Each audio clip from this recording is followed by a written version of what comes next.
a Beveridge curve. Welcome to this seminar on demand on the Beveridge curve, matching and labor market flows, a reinterpretation.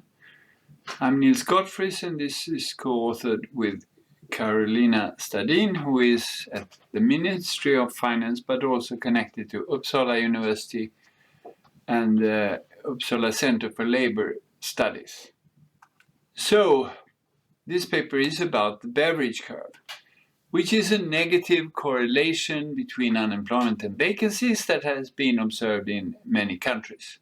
And if you look at the theories of the Beveridge curve, then it is typically modeled as a set of equilibrium points where the flow into unemployment equals the flow out of unemployment. And the most well-known version comes from the basic search matching model.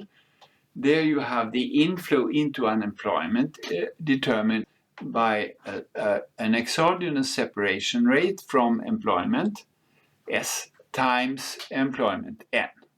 And then you have a matching function, which says that the rate at which vacancies are filled depends on labor market tightness. And that means that if there's high unemployment, so there's a lot of slack, then vacancies are filled at a higher rate. And this means that the inflow into unemployment is fairly constant. It is slightly pro-cyclical. But the main mechanism is that if there's high unemployment, then fewer vacancies are needed to balance this almost constant inflow into unemployment. This is how it works. Now, there are many extensions of this model, but this is the basic mechanism. Now, we find in the data from the Public Employment Service, we find a Beveridge curve. But we do not find much of an effect of unemployment on the deregistration of vacancies. Either it's zero, or it's the wrong sign, or it's very small, this effect. So that suggests that this interpretation of the Beveridge curve is not the right one. Instead, we find that there is a low inflow of new vacancies in periods of high unemployment. And we suggest an alternative model where high unemployment means that the unemployed job seekers crowd out employed job seekers. And this leads to a low turnover between jobs and therefore a low inflow of new vacancies. So this is the story we argue for, that this is the main mechanism behind the Beveridge curve. So the paper consists of two separate parts. In the first part is empirical, and there we estimate matching functions showing that there is no or a very weak effect of unemployment on the filling of vacancies, and also that there is conversely a positive but quite weak effect of vacancies on the hiring of unemployed workers. And we show this using panel data for local labor markets. In the second part, we present and estimate an alternative model of the Beveridge curve, and a model that is also consistent with the counter-cyclical flows into and out of unemployment, because we want to be consistent with the data. So the literature, some have found similar results to ours. Westman van Oers for Holland, a Finnish study, Kangasharju, Pekkanen, and Pekala had very similar data and studied the matching of vacancies, found very similar results. Sunde found partly similar, partly different results. But although they did find similar results, they didn't really work out the implications for the Beveridge curve of their findings in these papers. The papers by Fujita and Ramey and Fujita Nakayami have on the job search in search models. And they show that this on-the-job search helps to explain the volatility of vacancies. So it's in the same direction as what we do, but we go further because they are still firmly within the matching function framework, and we leave this matching function. We'll look at the special case of the matching function.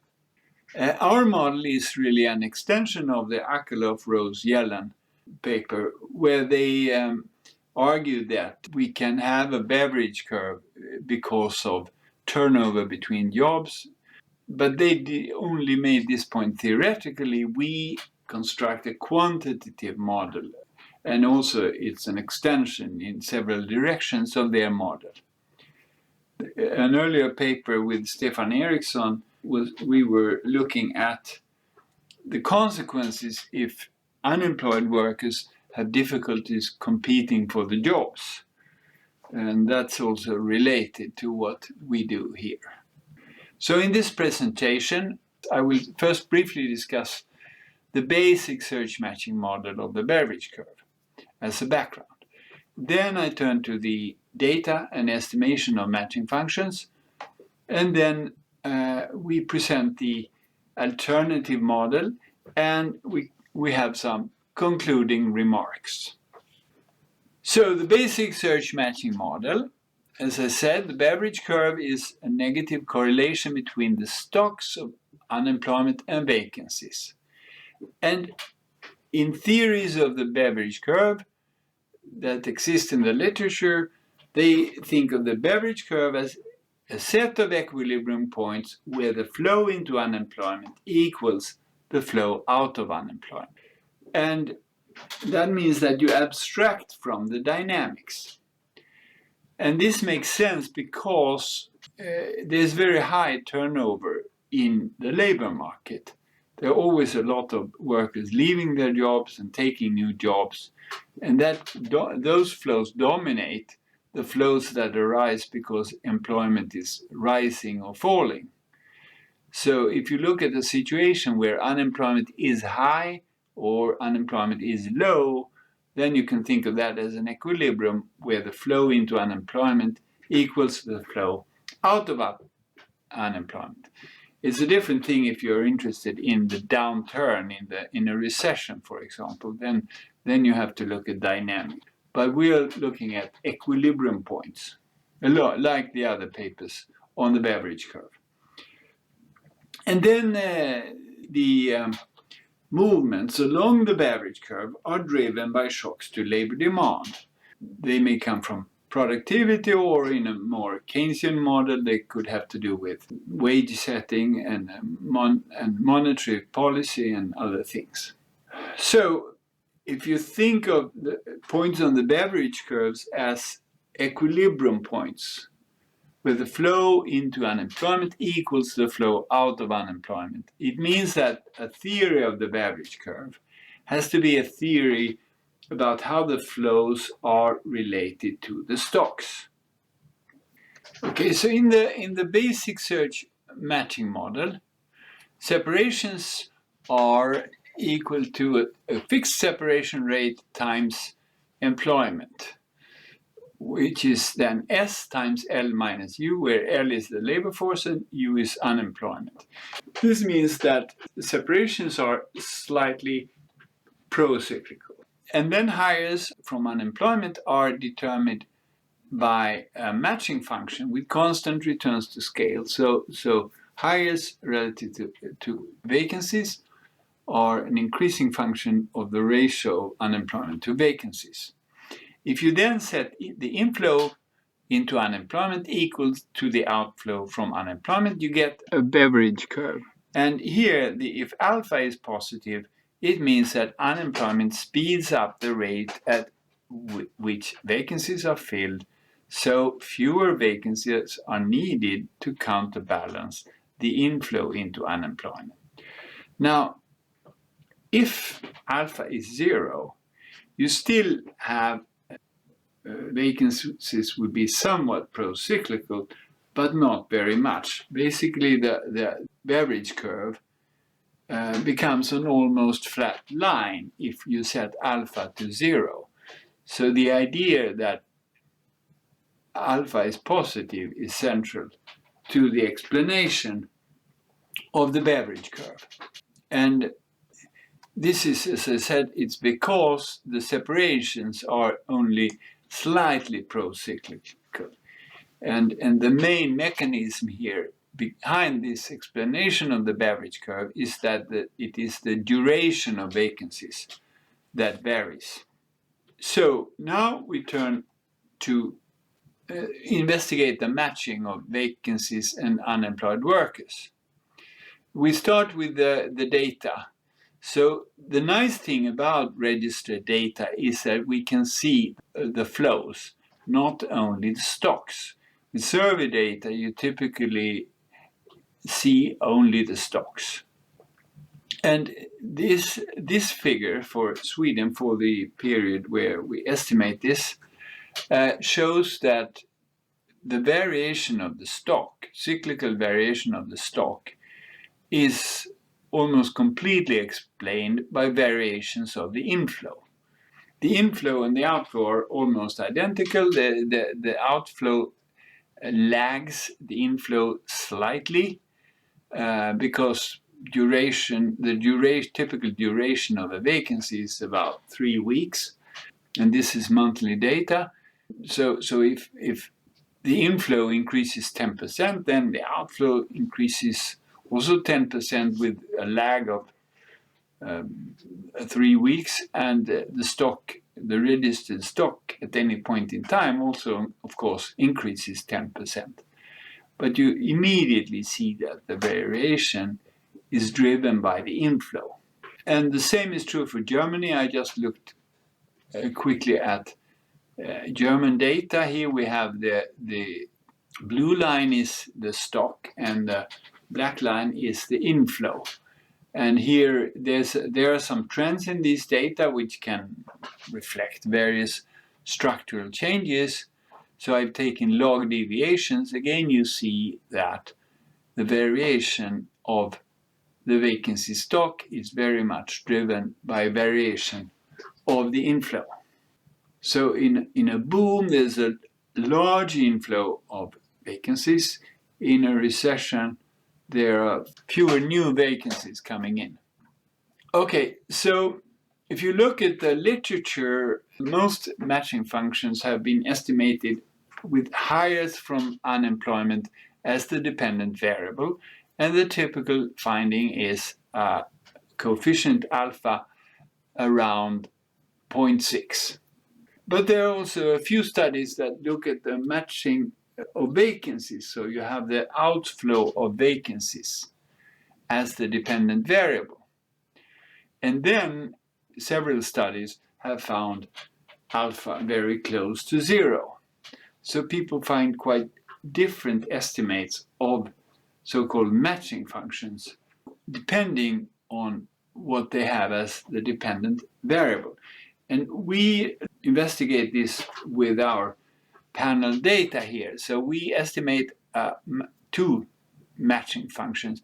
And I put that in quotation marks because, in my view, these regressions do not tell us much about the technology of the matching. They are more like a form of reduced forms that show how the stocks of unemployment and vacancies, and also the inflows of vacancies and unemployment, affect the outflow. And such regressions are useful as descriptive regressions, and under certain conditions they may also capture causal effects. But we should be careful when we go from those matching functions to say something about the underlying theory or the technology of the matching. So we have now monthly panel data for local labor markets, and we focus on the period in the 90s and until 2011 because around 2012-13 we had a very large inflow of immigrants, which clearly led to very large structural changes in the labor market.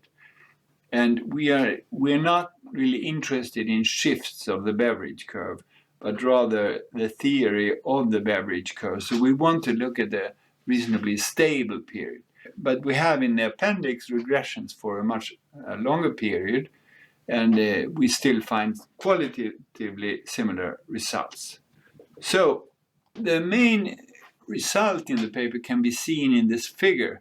So here we have on the vertical axis the stock of vacancies. On the horizontal axis, the stock of unemployment. And you see that there is a negative correlation between vacancies and unemployment. This is the Beveridge curve. But then we have made these bubbles. So it's a three-dimensional diagram, because these bubbles measure the vacancy outflow. That is the deregistrations of vacancies. And then if you look at this, you see if you compare these bubbles in the vertical direction, for example here, you see that as we go up, the bubbles increase. That means that if there are more vacancies, then clearly there's also a larger outflow of vacancies. So more vacancies means that there's also more vacancies being filled and deregistered. And similar here, if we go from here to here, you see that. But if you look in the horizontal direction, you fix the level for vacancies, then you don't really see that the bubbles become larger. Here, for example, this bubble looks actually smaller than this one. Or here you have this bubble, and then we go to the right. We have much higher unemployment. For given vacancies, it doesn't seem that unemployment contributes to the filling of vacancies. So this is a main result in this paper that we will see empirically. But that in this data, there is no evidence that, or very little evidence, that unemployment contributes to the filling of vacancies. I should say that what we have is deregistrations of vacancies. We cannot be sure that all those vacancies were actually filled. So that's the big weakness of the data. But if we stay within the data from the Public Employment Service, we can say there is a Beveridge curve. And it's not because high unemployment reduces the duration of vacancies in that data. Let us go to our regressions, where we use this data, but we have now panels, and these numbers that I show here are where we allow for local trends in the labor markets, time dummies, and fixed effects, of course. So we are using the diff variation across labor markets, and we think that that produces much more reliable estimates than macro estimates, because if you look at the long period, there can be structural changes that mess up our results. Oh, so let me also say we do include the stocks, but also the inflows of vacancies and unemployment in these regressions, because we're inspired by the stock flow matching literature that says that both the initial stock and the inflow contribute to the matching. And this is especially important for vacancies because they have a very short duration. So many of the vacancies that are filled during a month, they actually came in, they were registered in the same month. Okay, so if you look at the highest from unemployment, you see that we get a coefficient of 0.6 for the stock of unemployment, very close to what many have found in the literature. And we find a very weak effect of vacancies on the highest from unemployment, only 0.04 or so. If we don't have time dummies, we get a coefficient around 0.1, but still quite weak. If If you look at the literature, they are typically in the range 0.1 to 0.3 or so. So they typically do find relatively weak effects, but we find even weaker effects of vacancies on hires from unemployment. But then if we look at the deregistration of vacancies, it's just the opposite picture. There are no effects of unemployment or the inflow of unemployed workers on the deregistration of vacancies. But both the stock and the inflow contribute to the deregistration of vacancies. And these results were very clearly visible in the figure that I showed you. So we get very different results for the matching function depending on whether we have hires from unemployment or deregistration of vacancies as the dependent variable. And that we do get different results has been known for a long time, but it seems that still many people talk about the matching function as if there was one matching function, when in fact we get so different results depending on what variable we have as the dependent variable.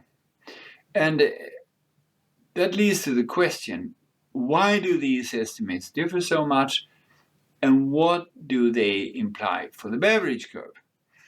And to answer those questions, we construct now an alternative model that tries to make sense of these findings. Okay, so the alternative model of the Beveridge curve, which, as I said, is a version of the Akerlof, Rose and Yellen model, it's inspired by two main observations. One is that many of the hires do not come from unemployment. So here is a recruitment survey that is occasionally made in Sweden. It shows that about a quarter of the hires come from unemployment. And a third come from another employer. About 13% are internally recruited, and 28% come from outside the labor force. So if you skip the internal recruitment, then hires from unemployment are about 30% of all hires. And then we have the other observation is that there are quite a lot of hires which are not associated with vacancies that are registered. So in 2001, vacancies registered at the Public Employment Service, they corresponded to 0.6% of the labor force. New vacancy flow was about close to 1%, 0.9% of the labor force. But hires, according to the survey data, total hires were about 3% of the labor force. So the Public Employment Service covered about a third of all the jobs. Now, we're using this data from the PES. If you look at the survey data and you look at unmanned vacancies, that is jobs which can be filled quickly. So they are similar to the vacancies in the JOLTS data. And they also are on the same order of magnitude as the vacancies at the Public Employment Service, about 0.7%, way below the total number of hirings. There is another concept in the Swedish data, job openings, and that is jobs where the employer has started some recruitment effort, but maybe the job is not available now, for example. And they are about 1.5% of the labor force, so they are still only about half of all hires. So even if you would have survey data, we would use survey data, we would still grossly underestimate the number of hires. And I can imagine, for example, we know that recalls are important, that when the firm needs a worker, they may call up someone who was recently laid off from the firm. And in that case, they will probably not end up as having a vacancy according to the criteria that you see in, for example, YOLTS and similar surveys. Okay, so the point is, hires from unemployment constitute only 30% of all hires, and hires are about 3 times as large as the inflow of vacancies to the public employment service. So filling a vacancy is not the same thing as hiring from unemployment. In fact, hires from unemployment are counter-cyclical, while deregistrations of vacancies are pro-cyclical in Sweden, in the US, and several other countries. Not all countries, but many. So that in itself tells you that these are 2 very different things. And from that point of view, it's not that surprising that we also get very different results depending on what variable we have as the dependent variable in the so-called matching function, or I would say matching regression. So the conclusion from this is, yes, log linear matching functions, they may capture the causal effects of the stocks and the inflows on the outflows. Those regressions, they may tell us something. They say, okay, high unemployment leads to many unemployed workers being hired. High unemployment does not lead to vacancies being matched more quickly.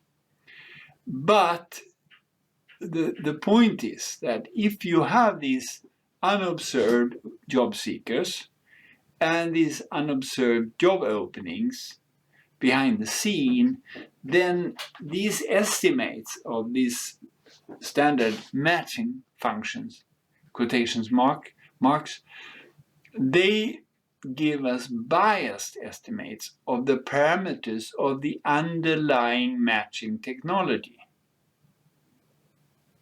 That's the idea. And this is a very old insight, especially Boersma and Van Oors emphasized this.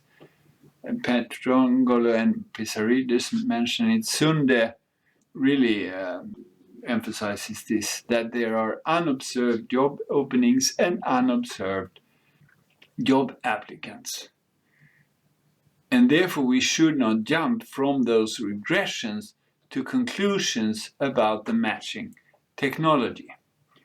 This is a main point in this presentation. So we now extend the matching model to take account of these insights. So first we allow for heterogeneity and lags in the hiring process.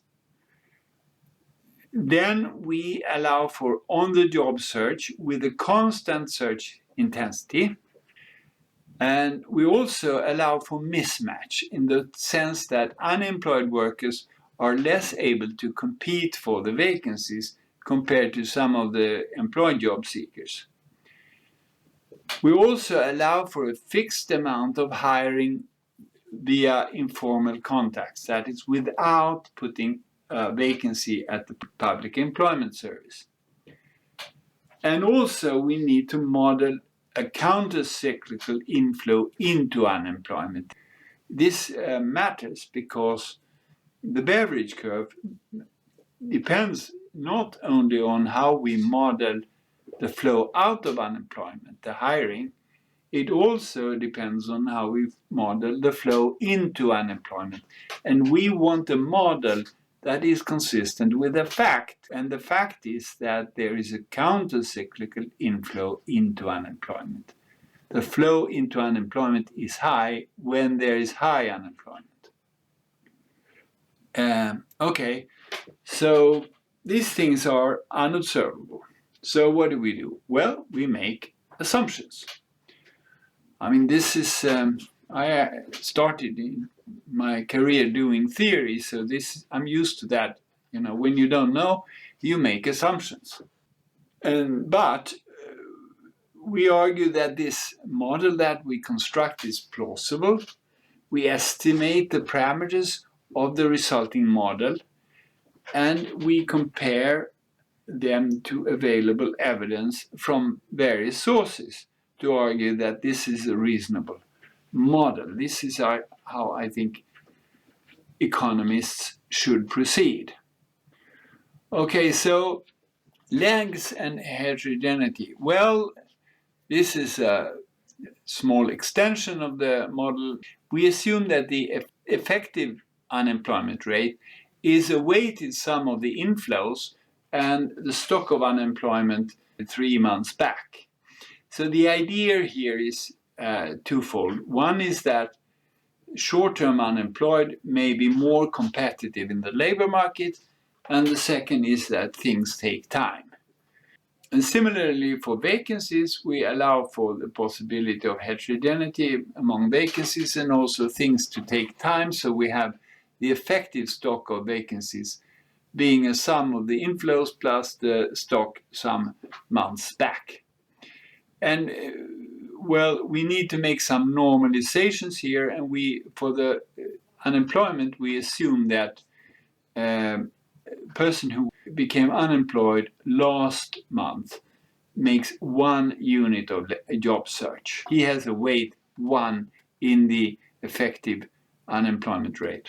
And we assume that on average, employed workers make kappa units on the job search. So this normalization, A1 equals 1, it affects just the parameter kappa, the measurement of that, or the units of measurement. And also we make the sum of the weights for the vacancies equal to 1, so that we can think of an efficient vacancy as 1 vacancy.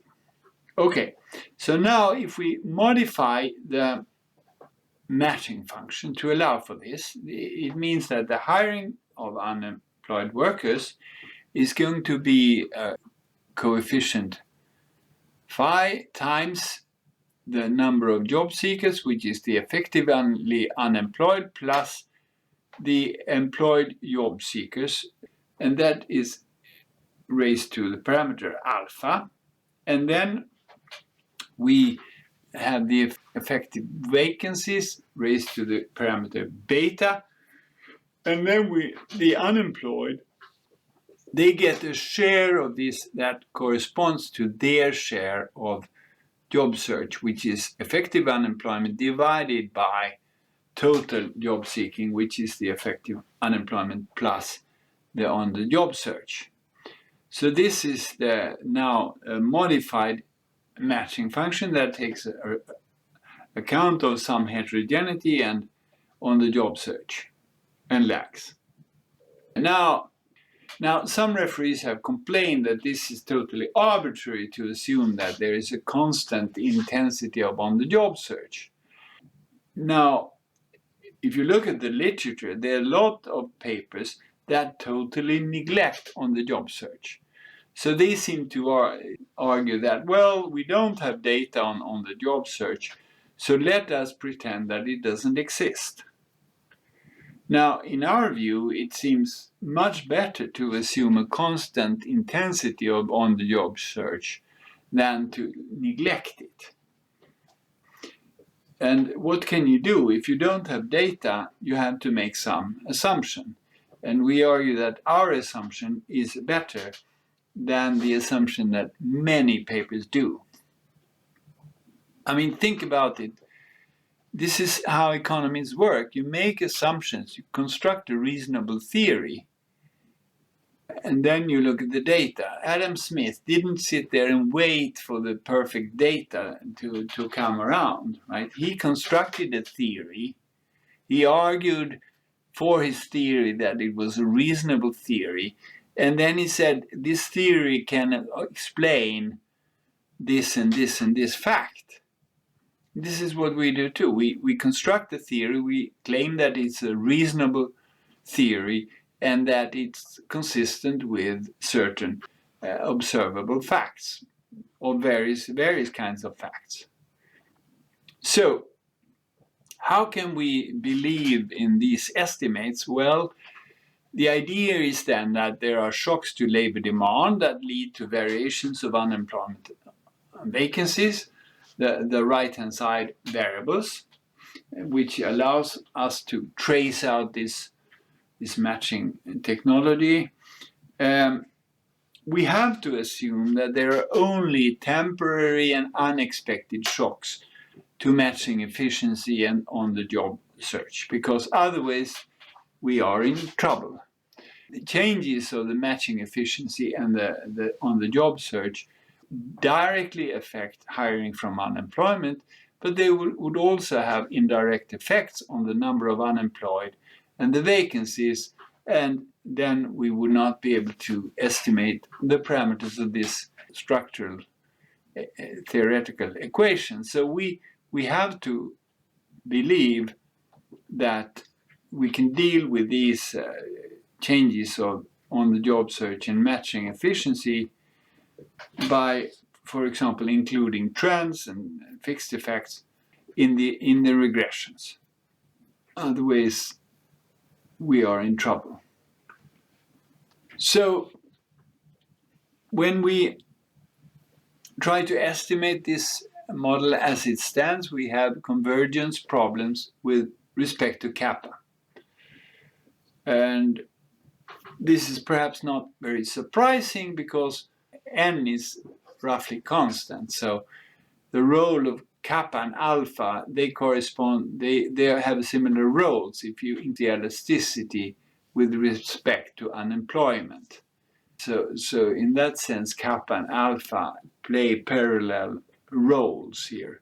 And it turns out kappa is not easy to identify.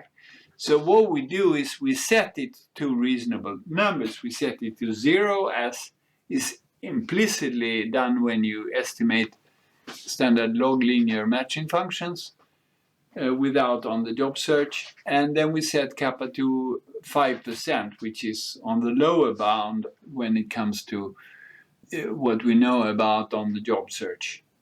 So when we set kappa to 0, we get again alpha around 0.6, actually 0.7 in this case. We get a quite low beta, about 0.15. But then when we set kappa to 5%, that is the intensity of job search equal to 5%, then alpha drops to 0. Beta is still about 0.15. Now, what is happening here is that as soon as we set a reasonable amount of on job search, that accounts for the elasticity with respect to unemployment. So once we set kappa to a reasonable number, like 5%, we have solved one of the mysteries. Once we allow for a reasonable amount of on the job search, then alpha is 0 in both equations, both for vacancies and unemployment. And what is then happening here? Well, if we go back to the equation, if we have kappa positive, or 5%, then that means that even if alpha is 0, so this term, that term disappears, we still have a positive effect of unemployment on hires from unemployment, because higher unemployment means that the unemployed constitute a larger share of the job applicants, and therefore they get a larger share of the jobs. They crowd out the employed job seekers. And then this in itself can explain an elasticity of 0.6. So this has been known for a very long time that if we neglect on the job search, then there will be a positive bias for alpha. But we show first that this bias is very large. And second, that the estimate of alpha falls to 0 once we allow for some plausible amount of on the job search. So bottom line, yes, unemployment increases highest from unemployment with an elasticity around 0.6, 0.7, but that is only because the unemployed crowd out employed job seekers. At least in our data, it looks like that. Well, then we can also estimate this modified model for the matching of vacancies. But there again, we don't find a positive alpha. Actually, we find a slightly negative alpha. That doesn't make sense. So again, we find no evidence that high unemployment speeds up the matching of vacancies, which we already saw in the simple log linear regression. So I'm not going to show those estimates because they're not so interesting. The bottom line is there's no evidence that unemployment speeds up the matching of vacancies. But there's still a mystery here, and that is that the effect of vacancies on hires from unemployment is surprisingly small. If we go back here, we see the coefficient beta is estimated to be about 0.15 here. And the question is, how can that be when it's close to 1 when we look at the matching of vacancies? And to address that, we make a final modification of the model. The idea is that vacancies are a very imperfect measure of the job openings that are actually relevant for the average unemployed worker. As we saw in the table before, total hires are about 3 times as high as the flow of vacancies to the public employment service. Many workers find jobs in other ways. So we assume that the jobs that the unemployed workers can compete for are given by a linear function of vacancies. H0 plus capital lambda times the effective vacancies that we defined before. These are the effective vacancies at the public employment service. And we think of H0 as hiring that occurs via informal contacts. And I guess one could have a more sophisticated model of this, but we don't have any data. We just assume that there's a fixed amount of hiring via informal contacts. The rationale here is as follows. Imagine you're a manager of a medium-sized firm. You have your network of people that you know, your friends and relatives, workers who worked previously for the firm, and contacts with other firms and so on. And if you have a job opening, maybe you think first about your network. You say, well, do I have anyone? Yeah, I have my relative's brother needs a job, or we have this guy who worked for us before, I'll call him. So you first use the network, and then you turn to announce vacancies. And that in such a model, then the network hiring would fluctuate less than the vacancies that you register at the employment service. They would probably not be constant, but what can we do? We assume that they are constant. And the important implication is that they are then less cyclical than the vacancies at the public employment service. Later on, I will show that this function actually seems to predict hiring, total hiring. Okay, that's my final defense. So, and then we think of lambda as the fraction of all registered vacancies that the average unemployed worker can and want to compete for. So the idea is that the typical unemployed worker has difficulties competing for all the jobs. Or maybe he doesn't want to take the jobs. And also, this may reflect mismatch, that in fact, the labor market is not one labor market. there are many sub-markets, or there are sub-markets where there is hardly any unemployment, and then there are other markets where there's a lot of unemployment and a lot of competition for the jobs. That is implicitly reflected in this coefficient capital lambda. So now with the final modification, we have these equations. So hires from unemployment, again, they're formed by the matching of the job seekers with these jobs that are both hires through contacts or other contacts than the public employment service, and hires via the public employment service, and then of all those matches, the unemployed get a certain fraction. And then we assume that the remaining vacancies match only with the subset of the employed job seekers, Zn. I'll come back to this Z, what that means. So that means that the outflow of vacancies is determined by the matching of those vacancies where both unemployed and employed workers compete, and also the matching of employed workers with the remaining vacancies. And here are quite a few parameters, so we try to estimate these equations separately. It didn't work, so we focus on the simultaneous estimation with nonlinear, seemingly unrelated regressions, where we have then most of the parameters occur in both equations.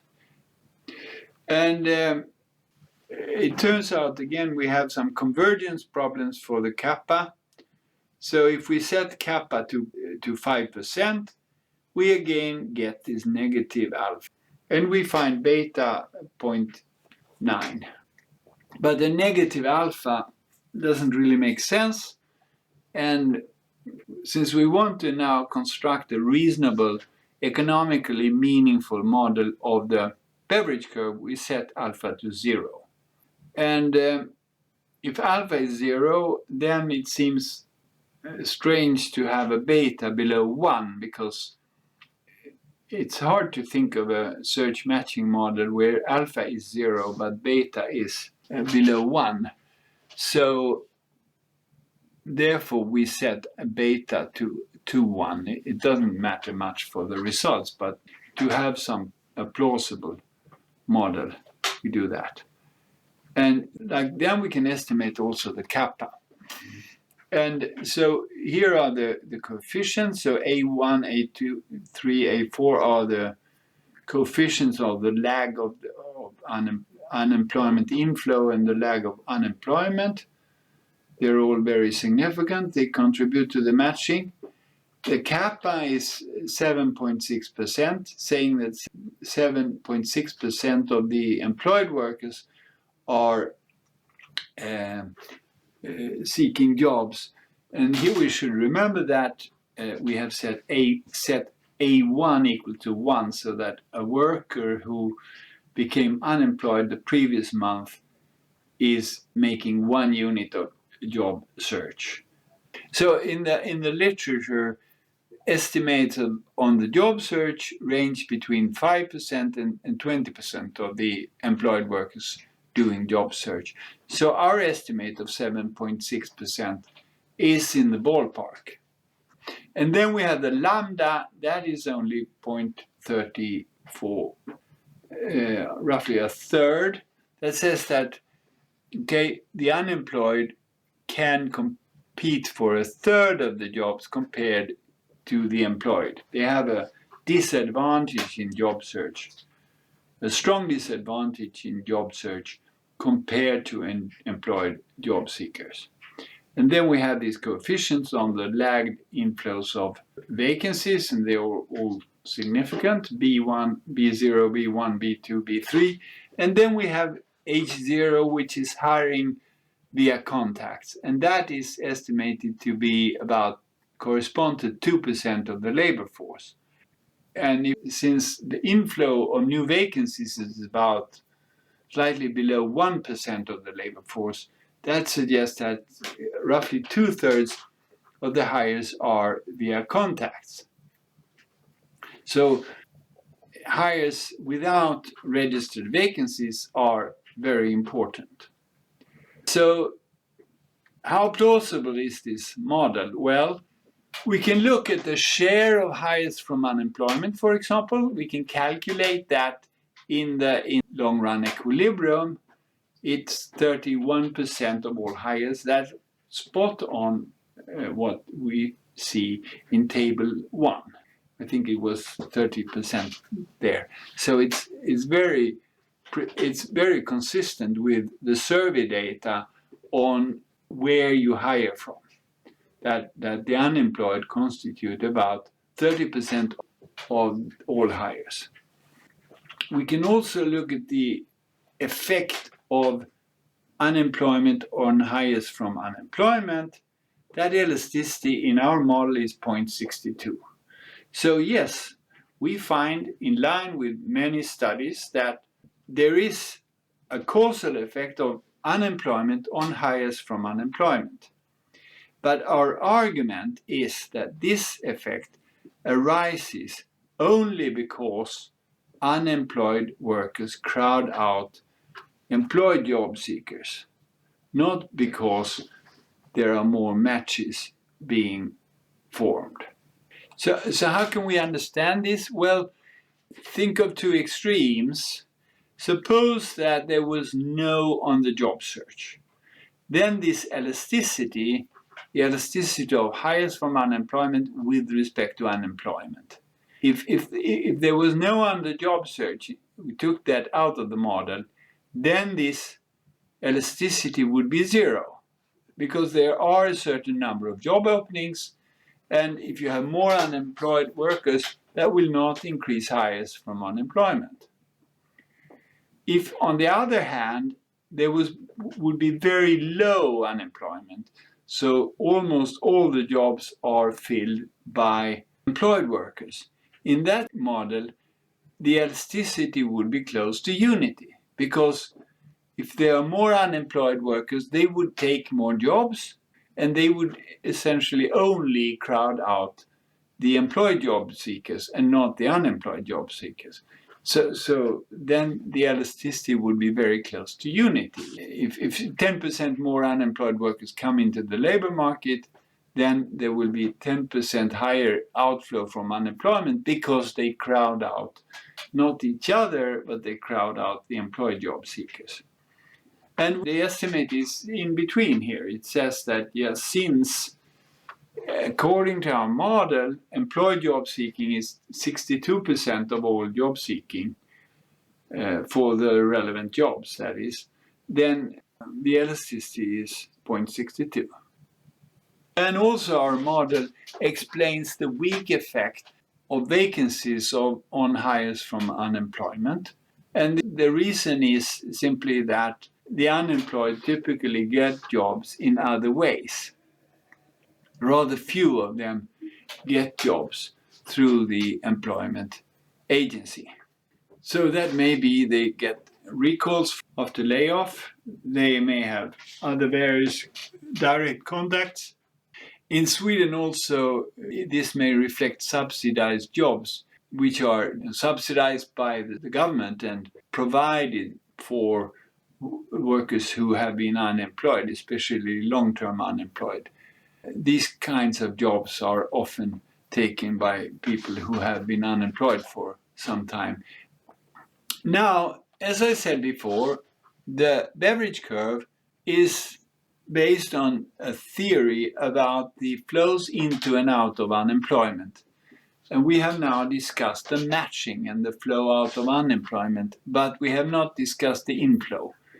And with a constant separation rate, the inflow into unemployment would be pro-cyclical. That is, high unemployment would mean a low inflow into unemployment. But in the data, the inflow into unemployment is clearly counter-cyclical. When there's high unemployment, there's also a high flow into unemployment. And since we want a model of the Beveridge curve that is consistent with, or at least roughly consistent with, the data on the flows, we need some model of turnover that produces a counter-cyclical inflow into unemployment. And this observation that high unemployment leads to a high flow into unemployment, that is not unique for Sweden, that is observed for many other countries, not all countries, but many. So we need to model turnover and the flow into unemployment. So we assume that employed job seekers consist of two groups. We have one group which we call potential job switchers. This is a share Z of those employed at the beginning of the month. They search on the job and they switch jobs if they find a new job. Otherwise, they stay in their old jobs. So they don't have to leave their jobs, but they want, for some reason, they want to switch jobs. And we assume that those vacancies that 1 minus lambda that the unemployed could not compete for, they go exclusively to these potential job switchers. And in this way, we are modeling the advantage that employed workers have in the competition for jobs compared to unemployed job seekers. And this means that the probability that a potential job switcher finds a new job consists of two parts. Now we have simplified the matching function by setting beta equal 1 and alpha equal 0. So now for some jobs, he competes with the unemployed, and then the probability is the number of those jobs, lambda v plus h0, divided by effective job seeking. And then there are 1 minus lambda times VE vacancies, which go exclusively to these potential job switchers, and they compete, those workers, ZN, compete for those jobs. So FZ is the probability that a potential job switcher finds a new job. This is a way of modeling the turnover and therefore the creation of vacancies in the end. And then we have job leavers. Share S, little s, must leave their jobs for exogenous reasons. And they find jobs with probability theta FT, where FT is hires from unemployment divided by the effective unemployment. And those job leavers who do not find jobs, they enter into unemployment in the next month. And that means that if you put these together, it means that the kappa is theta S plus Z. If you go back to the kappa that we estimated before, which was the total effective job seeking. And then we add two more things, then we're done. So a paper by Holmlund and Story showed that there is higher incidence of temporary jobs when it's bad times. And their idea was that if it's bad times, then unemployed workers are more ready to take temporary jobs or jobs where they don't fit in so well. And to model this very simply, we assume that there are exogenous separations from employment equal to delta times U unemployment in the previous month. So this is a very rough way of capturing an additional countercyclical flow into unemployment. But it's rationalized by this study and similar studies showing that unemployed are more ready to take temporary jobs. And then we have in the data from the Public Employment Service, we see that there are some workers who leave unemployment without saying that they found a job. So that means that they deregistered, and we assume that they do that temporarily. We estimate that fraction to be 0.88% of the unemployed in each month. Now I'm done with that. This implies that there is a counter-cyclical inflow into unemployment, which consists of three parts. So you have the those who have to leave their jobs, and if they don't find another job immediately, they become unemployed. Then you have those workers who took temporary jobs, and then you have the people who have temporarily been out of the labor force. And our estimates suggest that the S is 1%, saying that 1% of the workers must leave their jobs, find out that they have to leave their jobs. This can be because the firm fires them. It could also be because they want to leave their job for some exogenous reason. And they find a job directly with the same probability as a short-term unemployed worker, that is, a worker who became unemployed last month, because we have normalized A1 to 1, and the estimated theta is 0.99. So that's a reasonable number. And then about 2% of the unemployed take temporary jobs, which they leave soon after. And that means that the fraction searching on the job and switching if they find another job, the Z, that is then 7.6% minus 1%, which is 6.6% are people who look for another job, but they only quit if they find another job. We think that these estimates are reasonable. So here is an overview of the model, of the flows in the model and the stocks. And now, finally, we come to some interesting implications. So how can we think about labor demand and the Beveridge curve if alpha equals 0, which our estimates suggest? Well, this is a problem because in the basic search matching model, vacancies are determined by a zero profit condition for vacancies. But this cannot be applied if alpha equals 0, because then this zero profit condition for vacancies breaks down. So how do we think about the labor demand and job creation then? Well, to understand this, consider a model of a firm which sells its product in a market with monopolistic competition and hires its workers in a labor market with search frictions. So that type of model has been analyzed in a paper that Carolina Stadin published a couple of years ago, and earlier in a paper that I wrote with Stefan Eriksson and Mikael Karlsson, where you have both search frictions and imperfect competition in the product market. So we have the production function. Let's make it simple and just have a constant returns production function with only labor, and assume that the cost of keeping a vacancy is C, the flow cost, and let the inverse demand function be that the price is a declining function of your production, that is sales, divided by demand. You have to reduce the price in order to sell more for a given level of demand, where D is a exogenous demand factor. And then we assume that the vacancies are filled at a rate that is determined by effective job search divided by vacancies. And then we have employment determined by the equations in the model. You have some separations because some find other jobs, some who were hired on temporary jobs leave them, and then you have hires equal to the probability of filling a vacancy times the number of vacancies, and then we have also hires via contacts, H0, for the typical firm.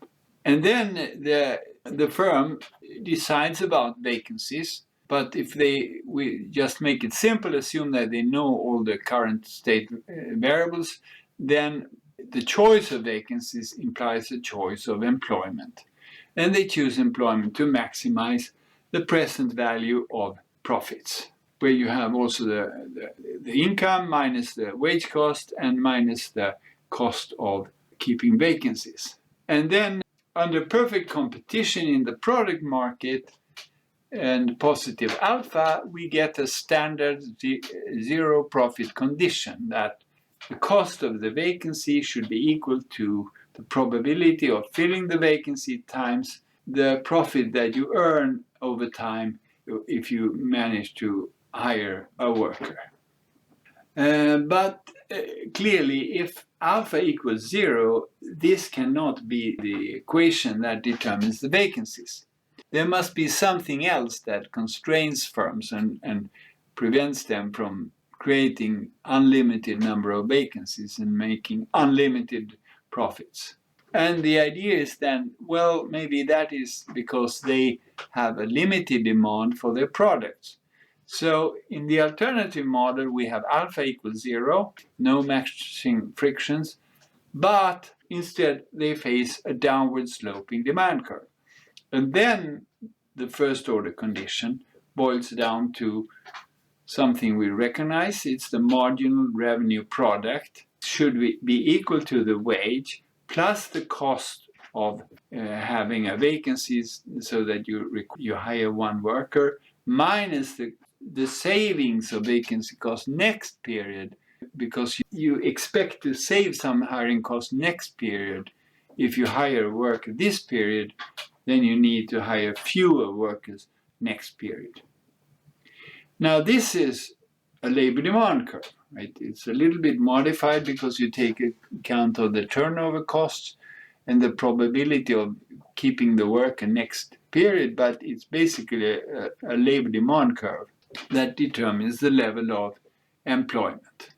So the point is that if we go from perfect competition and alpha positive to imperfect competition and alpha equal to 0, we go from the 0 profit condition for vacancies to something more like a regular labor demand curve under monopolistic competition. And then if we think of that as determining the desired number of workers, then this equation determines the number of vacancies that you need. You have now decided you want to have NTK workers. Some workers quit and some workers leave because they had temporary jobs, and you hire some through contacts, and the rest you have to recruit by putting out vacancies at the public employment service. So here the logic of the model is that there is labor demand determining employment and then turnover determining vacancies. And in a tight labor market, many employed workers quit their jobs. That means that you need a lot of vacancies in order to sustain the firm's desired level of employment. So in such a model, the logic goes from the desired level of employment to turnover and to the number of vacancies. And we can then derive the Beveridge curve in a situation where vacancies are filled at a constant rate. And this looks like this. And to understand this equation, we think about vacancy chains. So when a worker is hired directly from another job, that creates a vacancy chain. That he took a vacancy, but then when he leaves the job, he creates a new vacancy because the firm wants to have a certain number of workers. And then some worker is recruited to that vacancy. But then if he leaves another job, he creates another vacancy. And the notion of vacancy chain was used by Akerlof, Rose, and Yellen. And if you look more closely at the equations here, you have some exogenous separations, Sn plus delta U. For a given level of employment, you have these separations. And then some of those separations are filled through direct contacts. Yeah, I'm not going to go into that. Okay, so you have some of these jobs are filled with direct contacts. And what happens with the rest? Well, then there is a vacancy chain. So this multiplier can be interpreted as the result of a vacancy chain where little p is the probability that a vacancy is filled by a potential job switcher. And what is that probability? Well, it's first of all 1 minus lambda of the vacancies are filled only by potential job the switchers. And then you have that these potential job switchers, they get a fraction of the other jobs where they compete with the unemployed. So that is the P. And then if you take 1 plus P squared and so on, you get a vacancy chain 1 minus 1 minus P, which is this multiplier here. So we think that if you think in terms of a model with monopolistic competition in the product market, then we can think of this Beveridge curve as a result of a vacancy change. And that when there is high unemployment, so the unemployed compete for the jobs, then the vacancy chains are shorter and therefore there are fewer vacancies. So this is the equation for the Beveridge curve. High unemployment makes it less likely that the job is filled by an employed job seeker. Vacancy chains become shorter and there are fewer vacancies. This is our theory of the Beveridge curve. Now, there is a counteracting effect, which is that if you have high unemployment, there are more temporary jobs, and therefore more jobs become vacant. And that counteracts the slope of the Beveridge curve. But the first effect dominates quantitatively, as we will see.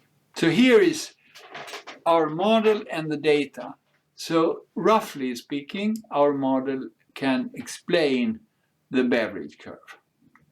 So recall that our model was estimated on the panel data, and here is the aggregate data, but is roughly consistent with the data. The variables here are measured relative to the labor force, so unemployment goes from 3% to 12%, and vacancies goes from 0.2% to 1.2% of the labor relative to the labor force. It explains hiring from unemployment relative to vacancies. It underestimates that a bit, but otherwise it captures the general picture. And this picture shows hires from unemployment relative to vacancies as a function of labor market tightness. So in a tight labor market, there are fewer hires from unemployment relative to vacancies. And this is for two reasons. First, the unemployed workers fill a smaller share of the vacancies when there is low unemployment. And secondly, the contacts play a relatively smaller role if there are many vacancies. The job finding rate declines. The model predicts a somewhat higher job finding rate, but it is declining with unemployment. The inflow into unemployment increases with unemployment, as I have said many times now. There's a high inflow into unemployment when unemployment is high. Hires from unemployment also increase with unemployment. And the model captures some of that, not all. So we use data from the Public Employment Service. In that data, you do not see total hires. For that, you'd have to use either register data or survey data. But we don't use data for total hires. Now, there are many studies that shows that total hires relative to vacancies are high when there are many unemployed workers per vacancy. So when people estimate a matching function with hires per vacancy as a function of unemployment relative to vacancies, then they typically find an alpha around 0.3. And of course, a lot of authors interpret this as evidence that high unemployment speeds up the filling of vacancies. Now, can we draw that conclusion? Well, our argument is that we can only draw that conclusion if we think that vacancies, the vacancies that we have data on, that they are a good index of all the job openings in the economy. But the problem is that many of the hires that we observe are not hires to the vacancies that we observe. that we know from many sources. And that may affect this conclusion. So let us look at our model. Well, our model implies exactly what I said. Total hires per registered data are countercyclical, because hires per vacancy will be equal to hires via contacts, which we assume to be constant, divided by vacancies plus the rate at which vacancies are filled. And this is going to be counter-cyclical, because if there are many vacancies, then there will be few hires per vacancy. But it's not because vacancies are filled more slowly, it's because the hiring via contacts has not increased as much as the number of vacancies. And well, this is of course assumptions we made about total hiring and so on. But how do we know if this makes sense? Well, we can actually use our model to predict total hires. We have data on total hires from survey data. And we can take our model and say, what does it predict for total hires? Is it at all consistent with the data on total hires? And it turns out that it fits pretty well, that our model predicts the total hires fairly well. Note that we start in 2001 when these hires data started to become available, and we go all the way to 2023. So it's way beyond the estimation period. And there are some structural changes. The registrations of vacancies have increased trend-wise. And we take out the trend here and use the model to say, okay, if we take out the trend, can it predict the number of hires? And it does a pretty good job. The model seems to be roughly in line with the data when it comes to total hires. Conclusion. We have estimated two standard matching functions with hires from unemployment and deregistrations of vacancies as dependent variables. We found very different results. We found that unemployment has a big effect on the matching of unemployed workers, but no or very weak effect on the matching of vacancies. We find that most of the variation of vacancies is explained by the inflow, not by variation of the duration of vacancies. And we also found that vacancies appear to have a very weak effect on hires from unemployment. So we suggest an interpretation, which is that, yes, high unemployment does increase the hiring of unemployed workers, but it is not because more matches are formed. Instead, it is because the unemployed job seekers crowd out employed job seekers. And as a result, when fewer employed job seekers can leave their jobs, fewer jobs became vacant, and therefore there is a low inflow of new vacancies when unemployment is high. So this is the story of the Beveridge curve, and we also argue that unemployed workers have difficulties competing for their vacancies because of mismatch. And this explains the low effect of vacancies on the matching of unemployed workers. Yeah, so few final reflections about macro labor. So the search matching model is a popular way of modeling the labor market.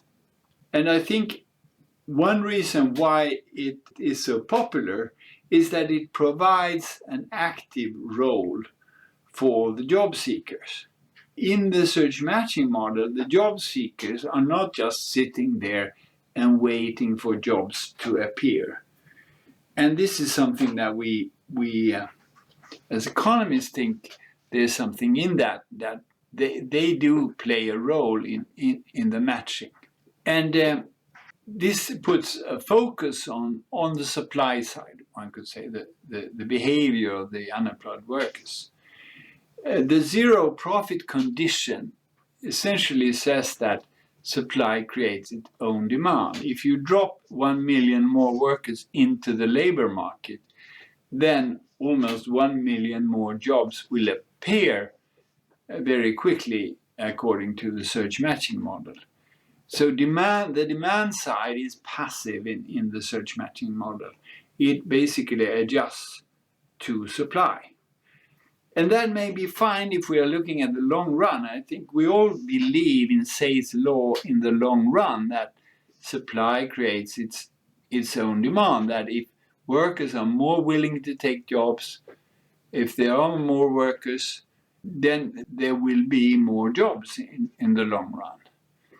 And in that sense, I think that we probably get it right with the search matching model if we use this model to analyze long-run effects of search incentives and things like that, because supply creates its own demand. And you can think of the zero profit condition for vacancies as a kind of shortcut for that idea. If you're a labor market economist, you want to study the effect of some incentives on worker search. You're not interested in modeling exchange rates and monetary policy and things like that, or production function.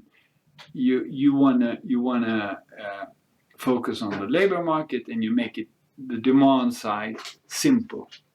But I think that when we look at the short and medium term, we need to pay more attention to the demand side.